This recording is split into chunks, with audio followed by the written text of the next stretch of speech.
Recibí una llamada y, desesperada, fui a la comisaría, sabiendo que mi exmarido y su amante estarían allí esperándome, listos para intentar destruirme.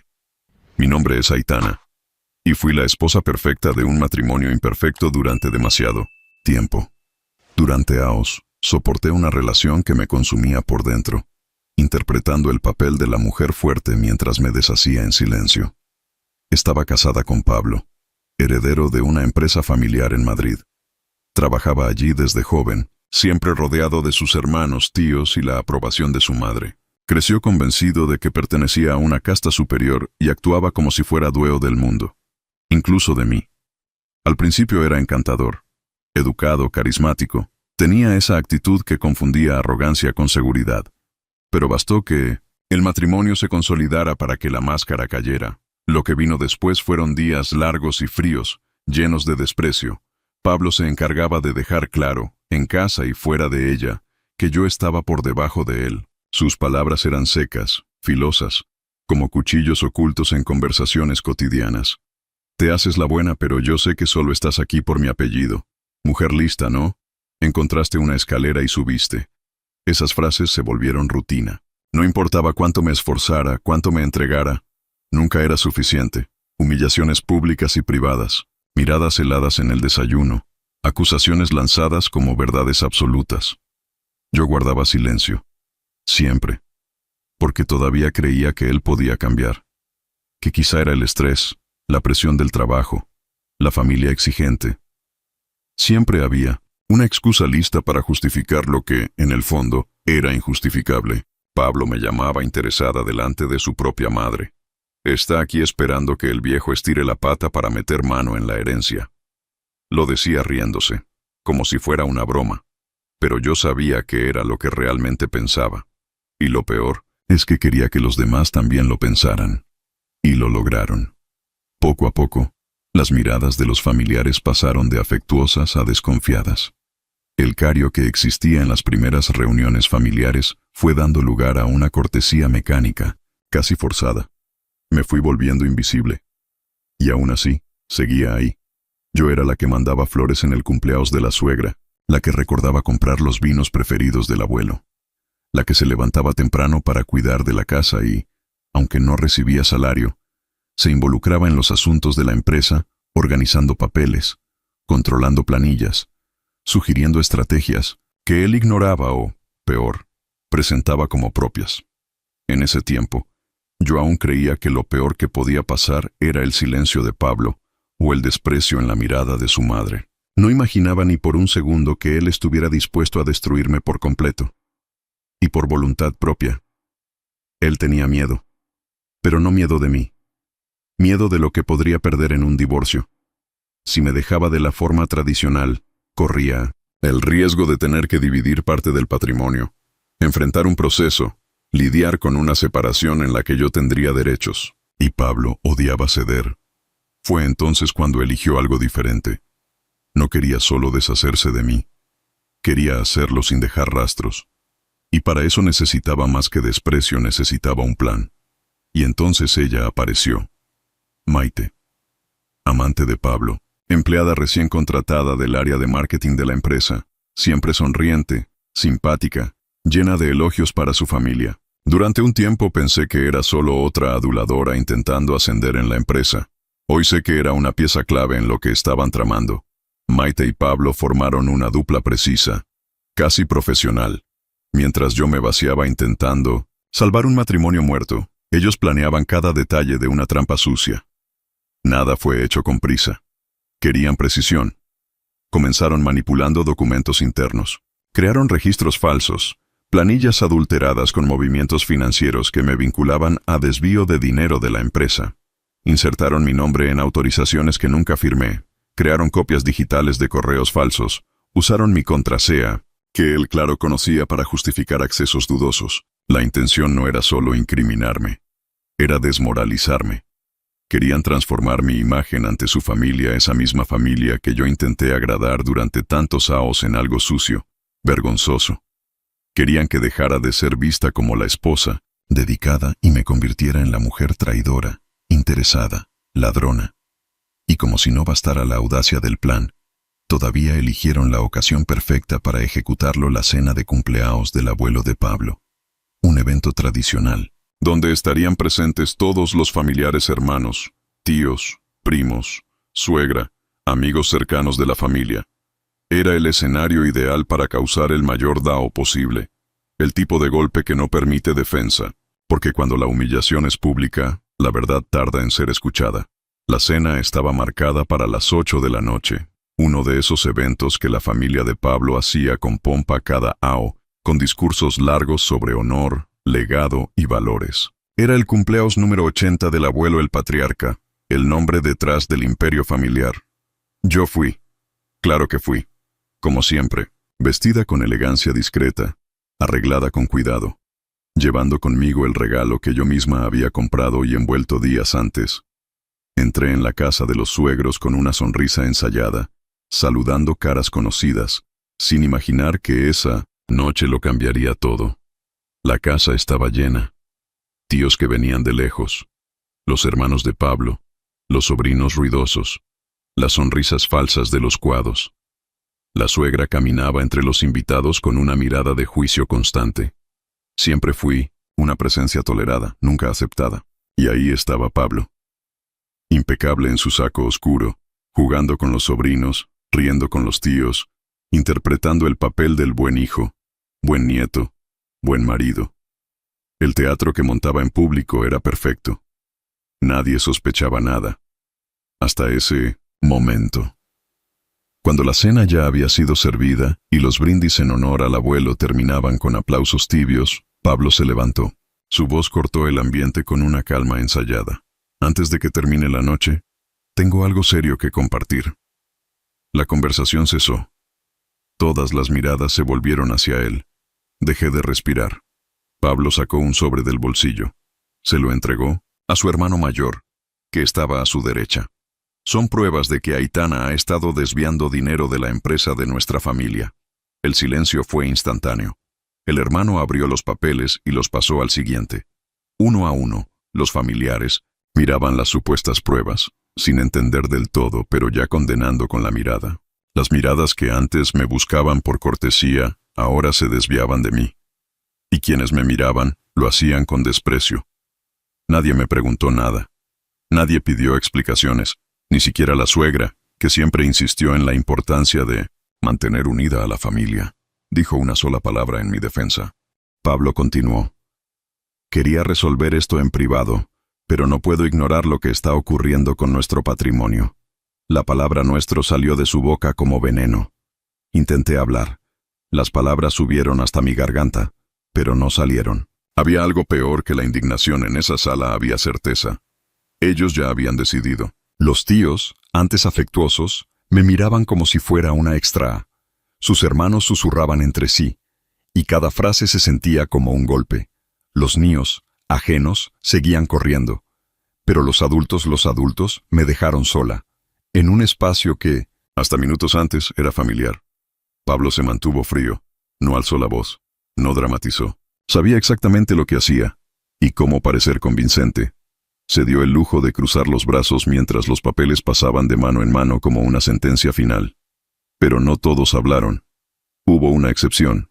Alejandro, el padre de Pablo, no dijo una sola palabra. No hizo un solo comentario. Sentado en la cabecera de la mesa, observaba. Su mirada no expresaba enojo ni sorpresa. Solo atención. Silencio absoluto.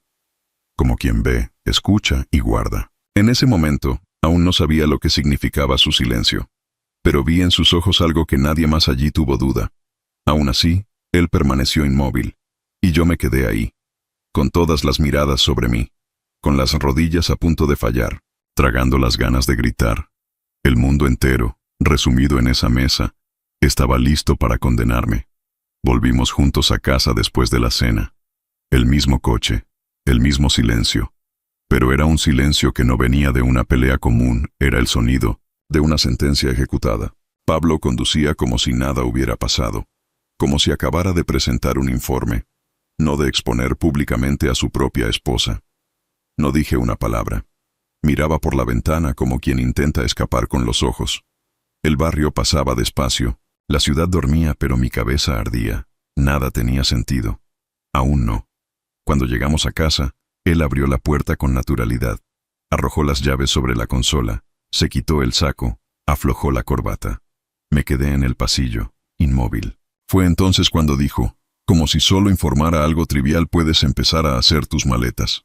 Mi maleta estaba en el armario, la que usaba para viajes cortos. La tomé como por reflejo automático, pero me detuve. Me giré y lo miré a los ojos. Tú sabes que yo no robé. Pablo respiró hondo. Luego sonrió. Pero no era una sonrisa sarcástica, era la sonrisa de quien ya ha ganado. Lo sé, fui yo quien sembró todo. Las palabras salieron con precisión. Ni siquiera parpadeó. Ahora voy a vivir con Maite, mi novia, en paz, y nadie jamás te va a creer. Él solo lo dijo, como quien dicta una sentencia que no admite apelación. En ese momento supe que nada, absolutamente nada de lo que dijera cambiaría algo. Tomé ropa, algunas cosas de higiene, lo esencial, ni miré hacia atrás. Salí de la casa donde vivíamos con él sin llorar, sin romper nada, sin gritar. Salí como quien sabe que perdió más que un matrimonio, perdió la confianza en su propia realidad. Mi hermano vino a buscarme, tan rápido como pudo. No hizo preguntas. Me acogió en silencio. Pasé la primera noche acostada en el sofá, mirando el techo. Ni siquiera intenté dormir. Mi cuerpo temblaba por dentro, aunque por fuera no derramara una lágrima. Todo en mí intentaba entender cómo eso era posible. Días después, mientras aún intentaba entender qué sería de mi vida, Pablo ejecutó la segunda parte del espectáculo. Llevó a Maite a vivir en mi antigua casa. No tardó. Los vecinos lo vieron enseguida. Ella entró con maletas, sonrió al portero, abrazada a él como si aquella fuera la casa Soada recién conquistada. En la sala donde yo escuchaba música, sola cuando él llegaba tarde, ahora brindaban. Solo los dos, sin invitados, sin ceremonia. Una celebración privada del golpe bien ejecutado. Sentados en el sofá que yo elegí, con los cuadros que yo colgué, brindaron con champán. Aitana no va a levantarse nunca más. Ya no tiene a nadie, dijo Maite, riendo. Ni apoyo, ni reputación. Nada. Pablo estaba liviano, como quien se ha quitado un peso de encima. Como si esa casa, por fin, estuviera limpia.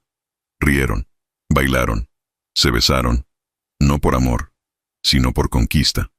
Aitana estaba fuera. Y eso era motivo suficiente para festejar. La llamada llegó una mañana cualquiera. Estaba sentada, en la cocina de mi hermano, sosteniendo una taza de café frío hacía casi una hora, cuando el teléfono sonó. Número desconocido. Voz formal. Comisaría de policía. Señora Aitana ha sido convocada para prestar declaración sobre una denuncia registrada en su contra. Preséntese este jueves, a las 9 en punto. La mano que sostenía el celular comenzó a temblar. No logré responder de inmediato. Solo murmuré un sí. Colgué y me quedé mirando al vacío. Sabía exactamente lo que era. Lo que ellos habían hecho no era solo una exposición pública, era un ataque jurídico. Habían llevado el plan más allá. Querían verme esposada, humillada, destruida. Y estaban cerca de lograrlo. Esa noche dormí mal. Me revolví en la cama improvisada del cuarto de mi hermano. Cada parte de mi cuerpo estaba cargada de tensión. Sabía que no tenía nada que ocultar, pero cuando todo está en tu contra, hasta la verdad parece frágil. El día del testimonio llegué temprano. Las paredes de la comisaría tenían ese olor metálico y sofocante.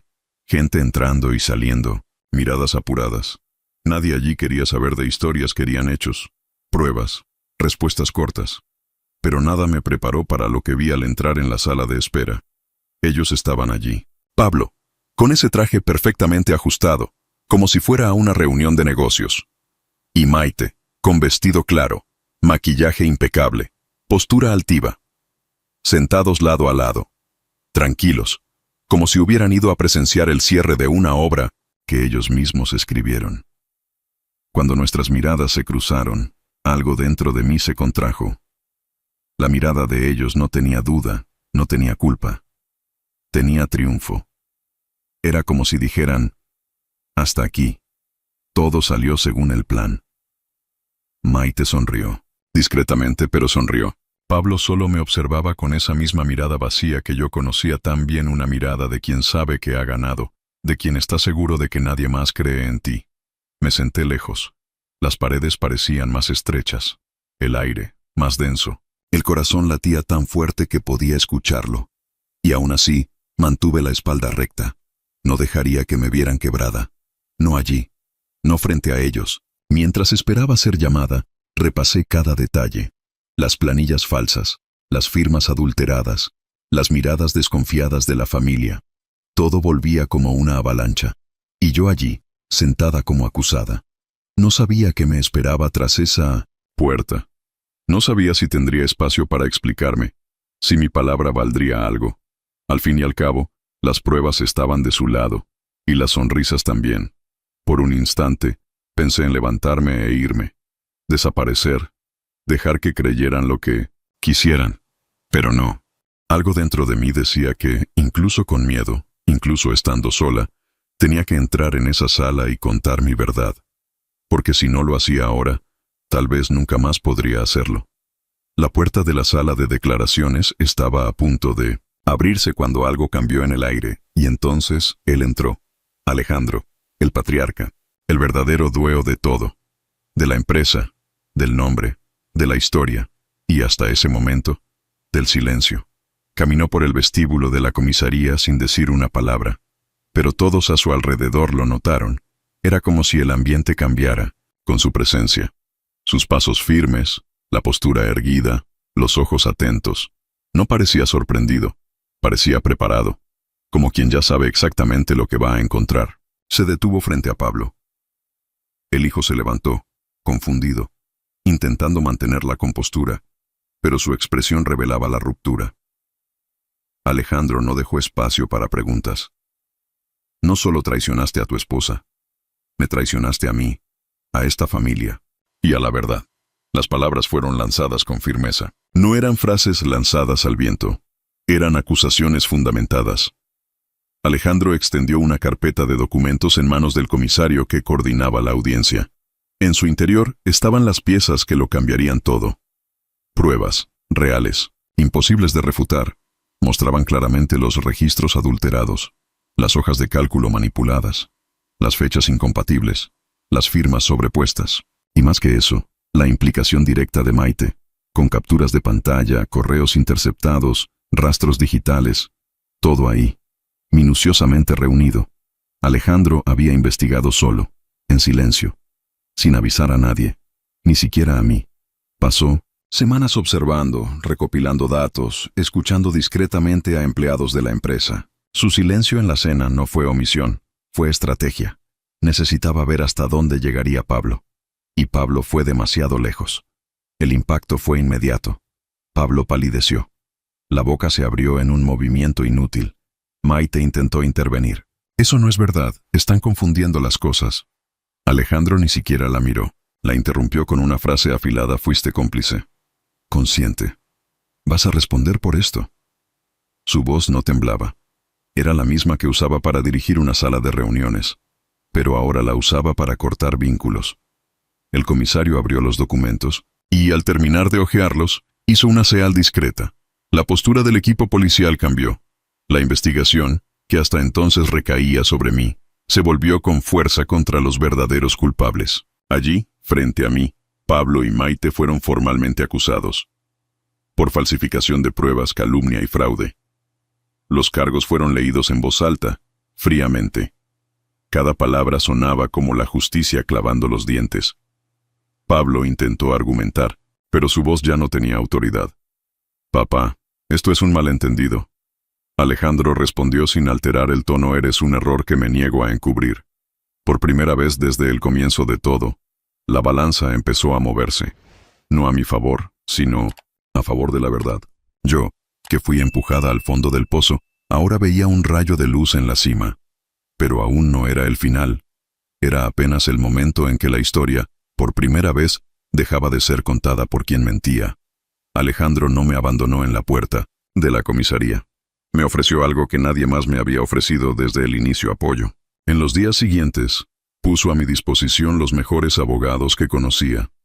Gente seria, experimentada. Me escucharon, analizaron cada documento, cada palabra, cada movimiento de Pablo y Maite. Se abrió el proceso. Y allí, dentro del sistema judicial, donde la verdad parecía un animal frágil rodeado por monstruos, por fin empezó a mostrar los dientes. No fue rápido, pero fue preciso. Los abogados deshicieron línea por línea todo lo que se había forjado en mi contra. Cada prueba plantada, cada manipulación, cada intento de distorsionar mi imagen fue desmontado con técnica, hechos y tiempo. Pablo intentó defenderse, pero cuanto más hablaba, más se hundía. Maite, por su parte, desaparecía poco a poco. En los primeros días, aún intentaba mantener la compostura. Luego, ni eso. Evitaba los tribunales, evitaba a las personas. Y entonces vino la sentencia. Gané. Gané con contundencia, con claridad, con un peso que cayó sobre ellos como un bloque de concreto. Fui reconocida judicialmente como víctima de una conspiración deliberada y cruel. Pablo y Maite fueron condenados por fraude, calumnia y falsificación de pruebas. El juez no escatimó palabras al leer la sentencia y, esta vez, eran sus nombres los que estaban manchados, no el mío. Recibí una indemnización, una suma alta. No pagaba todo lo que me habían quitado, pero me devolvía algo de dignidad. La casa, donde viví con Pablo, volvió a ser mía, legalmente. La decisión judicial fue clara, había sido expulsada de forma abusiva, con base en una mentira. Pablo fue apartado de la empresa familiar. Por decisión directa de Alejandro, fue removido de todos los cargos, excluido de las decisiones, eliminado de las reuniones, baneado, como un extraño que avergonzó su propio apellido. Y lo sintió. Lo sintió cuando los hermanos le dieron la espalda, cuando los amigos dejaron de responder sus mensajes, cuando su madre, que siempre me miró con desprecio, finalmente vio en su propio hijo lo que se negaba a ver en mí. Maite desapareció, de la noche a la mañana. Cerró las redes sociales. Dejó de aparecer en los lugares que frecuentaba con orgullo. Sus conocidos, aquellos que antes la elogiaban a escondidas, ahora fingían no conocerla. Se convirtió en polvo social. Y yo volvía a respirar. Las mismas calles que recorrí con la cabeza baja, ahora me reconocían con otros ojos. Las personas que antes susurraban pasaron a saludarme con respeto, quizás por miedo, quizás por arrepentimiento. Pero no importaba. Ya no necesitaba probarle nada a nadie. La justicia se había hecho. No de la forma romántica que describen los libros. No con discursos emocionantes ni aplausos en el tribunal. Se hizo de la forma real con papeles, con silencio, con derrotas amargas para quienes intentaron destruir a alguien por capricho. Ellos perdieron todo lo que construyeron sobre mentiras. ¿Y yo? Yo seguí de pie. Estaba libre, sí. La justicia se había hecho. La verdad había vencido. Pero el cuerpo aún recordaba los días en que tuve que luchar para seguir de pie. Y ahora, que ya no tenía que hacerlo, no sabía bien qué hacer. La libertad no vino como un grito, vino como un suspiro, y tardó en llegar. Las personas a mi alrededor, antes distantes, ahora venían con un tono distinto. Algunas con arrepentimiento velado, otras con curiosidad.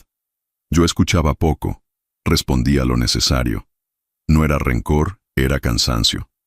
Ya había hablado lo suficiente para quienes no quisieron escuchar. Ahora, que escuche quien quiera oír lo que quedó. Fue en un día común, entre tareas sin importancia, que volví a encontrarme con Alejandro. No lo esperaba. Estaba saliendo de una farmacia, distraída, y él, parado al otro lado de la calle, me vio primero. Fue él quien se acercó. Estaba igual sobrio, elegante, con esa expresión que nunca necesitaba mucho para decirlo todo. Nos saludamos con un gesto contenido, un gesto respetuoso, casi formal. Pero había algo más en ese instante. El recuerdo de lo que él hizo haber aparecido cuando nadie lo esperaba, haberse puesto entre mí y la mentira. No había preguntas entre nosotros. Ninguna. Explicación pendiente. Yo ya ni siquiera tenía esperanzas. Lo dije casi sin pensar. Y fue todo lo que logré decir. Mi voz no tembló, pero cargaba con todo lo que había sentido en los meses anteriores. La incredulidad, el abandono, el peso de ser desacreditada por todos. Alejandro me miró con firmeza. No respondió con palabras bonitas ni discursos, solo asintió con la cabeza. Y fue suficiente. En ese gesto había más verdad que en todos los aos que pasé intentando convencer a alguien de quién era yo. Él lo sabía. Y haber sido vista por él, en ese momento, hizo la diferencia. Nos despedimos allí mismo, sin promesas de reencuentro y sin nostalgia. Fue simple, maduro, firme, como todo lo que, en el fondo, siempre deseé vivir. A partir de ahí, las cosas comenzaron a encajar, no rápido, no con grandes giros del destino, sino a mi manera. A veces me reía sola, otras veces lloraba sin razón, pero todo eso era mío. Ninguna emoción más era controlada por otro. Ninguna reacción mía necesitaba ser justificada. Los recuerdos malos no desaparecieron, pero perdieron fuerza.